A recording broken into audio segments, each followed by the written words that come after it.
Hi there, I'm Cale Moffat, one of the librarians here at St. Martin's University, and today I want to talk to you about literature reviews, commonly called lit reviews. And before I get started, I want to acknowledge right off the bat that lit reviews are strange documents to write because they asked us to go against things that we've been taught to do in college level writing. For example, we don't formulate a thesis when we write a lit review. Let's go ahead and talk about it. Essentially, literature reviews are summaries of the scholarly conversation in a specific academic area. If we were working on a paper about how social media affects the self-concept of users, for example, a literature review then would summarize the articles, book chapters, and books and other information sources we have read on the topic. One trick, however, is that lit reviews are not about the actual sources themselves. Rather, they are about the scholarly conversation about the topic, about what scholars and researchers have written about the topic. To be more precise, they are about the portion of the scholarly conversation we have encountered in our research. Significantly, there are basically two different types of lit reviews. Some are standalone documents, either created for a class or published to help professionals get a sense of how research in an area has changed. For example, in 2005, Tricia Greenlaw and other researchers wrote a book entitled Diffusion of Innovations in Health Service Organizations, a systematic review.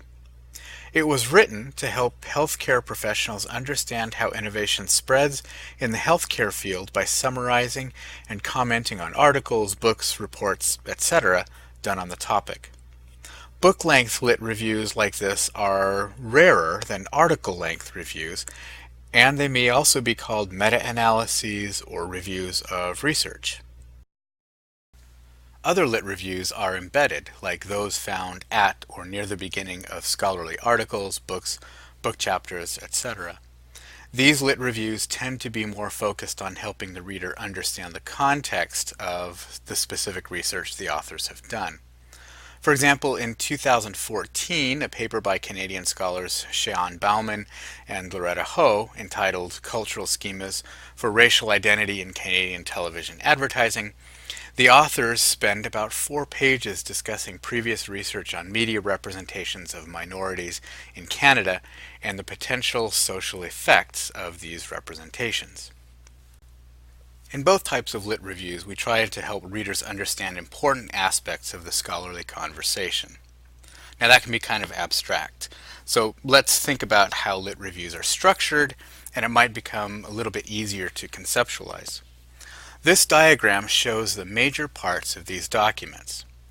Lit reviews, of course, need to have some kind of introduction to tell the reader the context of the review. This introduction may be a paragraph or a couple paragraphs or several pages depending on the length of the review. What comes next, though, is the tricky part. Again, we're not writing about the sources themselves. In this article, the author says blah blah blah blah. In this book chapter, the authors claim blah blah blah blah. What we're looking for is what we could call the threads of the scholarly conversation, the important ideas that tie the works together. We could also say that the lit review is about the themes that emerge from the information sources considered as a whole. To demonstrate this, let's go back to Bauman and Ho's paper on race schema in Canadian advertising.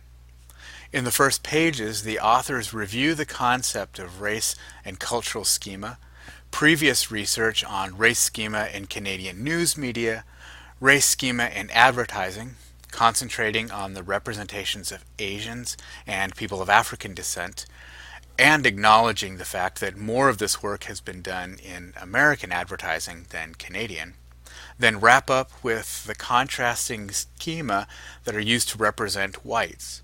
So the bulk of the lit review is going to be this analysis of important threads or themes in the scholarship. Finally, like any other piece of academic writing, we need to provide a conclusion instead of abruptly ending the discussion.